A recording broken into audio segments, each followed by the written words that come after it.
सात रंग इंडिया में आपका स्वागत है। मैं हूं कुमार अनिल। राजनीति में नारे का बड़ा महत्व होता है। जैसे कोई युद्ध में शामिल सिपाही बिना हथियार के जंग नहीं जीत सकता, उसी तरह राजनीति में नारे के बिना, मुद्दे के बिना कोई दल चुनाव नहीं जीत सकता। ज़्यादा पहले नहीं ले जाऊंगा। हाल में कर्नाटक में चुनाव हुआ। वहां कांग्रेस ने भाजपा सरकार के खिलाफ नारा दिया, 40% की सरकार। ये नारा गांव-गांव, जन जन तक पहुंच गया। भाजपा इस नारे का काट अंत तक नहीं खोज पाई और नतीजा आप जानते हैं। बिहार में नीतीश कुमार और तेजस्वी यादव की सरकार के खिलाफ भाजपा के पास क्या नारा है? आप भाजपा से पूछिए तो अलग अलग नेता अलग अलग नारे मुद्दे गिना देंगे। आज बिहार भाजपा के पास नीतीश तेजस्वी के खिलाफ कोई ऐसा नारा नहीं है, मुद्दा नहीं है जो जनता में लोकप्रिय हो गया हो। जब नीतीश तेजस्वी की सरकार बनी तो 2 महीने तक बिहार भाजपा ने जंगल राज आ गया का नारा दिया, लेकिन यह नारा पिट गया।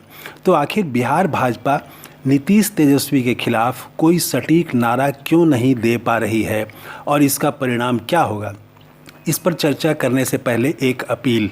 अगर आप लोकतंत्र, भाईचारा, गांधी और अंबेडकर की विचारधारा पसंद करते हैं तो इस चैनल को ज़रूर सब्सक्राइब करें, लाइक करें और 5-10 दोस्तों के साथ शेयर करें।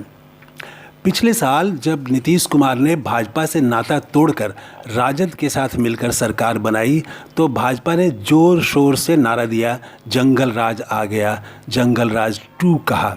लेकिन यह नारा जम नहीं पाया। आज भी भाजपा के नेता गाहे बगाहे जंगल राज का नारा बोलते हैं, पर जनता में यह जमा नहीं। दरअसल नारा बोल देने से ही जम नहीं जाता, उसके लिए ठोस आधार होना चाहिए। कर्नाटक में भाजपा सरकार पर 40% कमीशन की सरकार का नारा चिपक गया तो यूं ही नहीं, सिर्फ राहुल गांधी के बोल देने से ही जनता ने स्वीकार नहीं कर लिया, बल्कि लोगों ने खुद देखा था।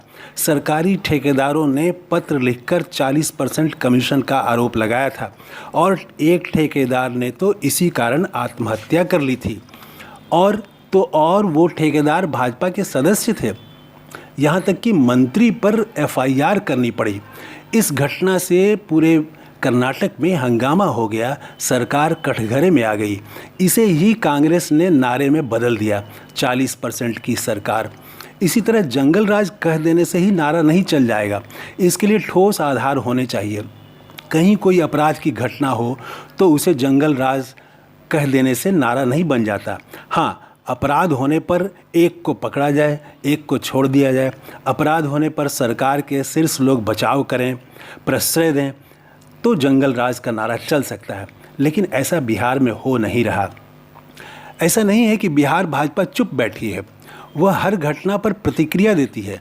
उसके नेता विवादास्पद बयान भी देते हैं, कभी नीतीश कुमार पर, कभी ललन सिंह पर, लेकिन उनका बोला जम नहीं रहा। तेजस्वी यादव के खिलाफ भाजपा ने 3 कोशिश की। पहला, उनकी शिक्षा पर सवाल उठाया कई बार, और दूसरा परिवारवाद का आरोप लगाया, और तीसरा भ्रष्टाचार का। ध्यान रहे, इनमें कोई अपराध को संरक्षण देने, जंगल राज बनाने का आरोप नहीं था। भाजपा के तीनों सवाल जनता के सवाल नहीं बन सके। भाजपा समर्थकों के सवाल हैं आज भी, पर वे आम जनता के सवाल नहीं बन सके। जो प्रधानमंत्री की डिग्री नहीं बता सकते, वे तेजस्वी यादव की डिग्री पर कितना दिन सवाल करते? तो यह सवाल खत्म हो गया। परिवारवाद का नारा भी आम लोगों की दृष्टि में जम नहीं पाया। भाजपा के शीर्ष नेताओं के बच्चे कहाँ हैं, यह सवाल तुरंत उठ जाता है। और भ्रष्टाचार का सवाल भी तेजस्वी यादव के खिलाफ नहीं चल पाया। गुड़गांव में तेजस्वी यादव का मॉल है, 2 दिन से ज़्यादा ये नहीं चल पाया। पिछले महीने भाजपा अध्यक्ष जेपी नड्डा ने भाजपा के प्रमुख नेताओं के साथ मीटिंग की दिल्ली में। उसमें 3 विषयों पर चर्चा हुई।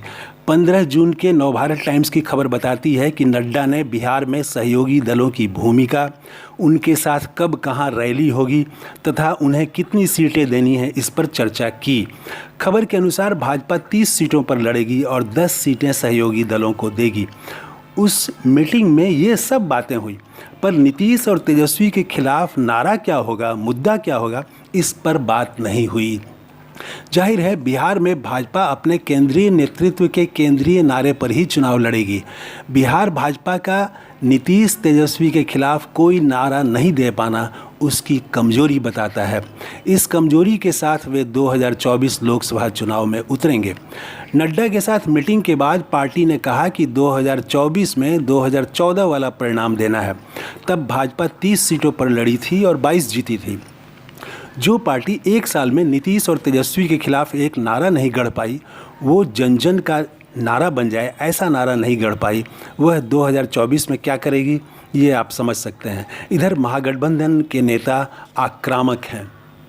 तो बिहार में भाजपा के पास नीतीश तेजस्वी के खिलाफ कोई केंद्रीय नारा नहीं है। ऐसे में यह आशंका रहेगी कि भाजपा का हर नेता अलग ढंग से बोले और कोई नेता ऐसी बात बोल दे जिससे नीतीश तेजस्वी को ही लाभ हो जाए। याद है एक बार प्रधानमंत्री ने डीएनए का सवाल उठाया था, फिर क्या हुआ आप जानते हैं। तो ये है हमारा आज का वीडियो। कैसा लगा? अगर अच्छा लगा तो ज़रूर लाइक करें, सब्सक्राइब करें और शेयर करें। जय